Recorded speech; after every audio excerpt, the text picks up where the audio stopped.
আগে আমি শুটকিতে রান্না করবো, এই জন্য পেঁয়াজ কুচি আর কাঁচামরিচ কুচি দিয়ে দিলাম।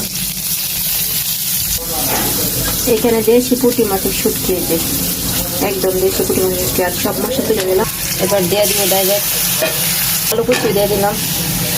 এবার সবগুলোরই কষায় নেব সুন্দর করে।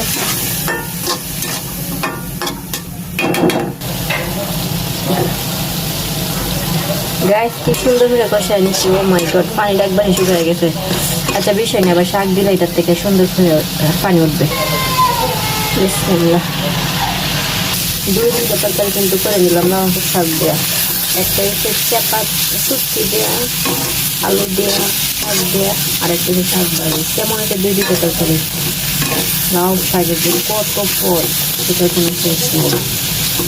অনেক অনেক পদ লাউ শাক। মাশাআল্লাহ, কালারটা খুবই সুন্দর হচ্ছে।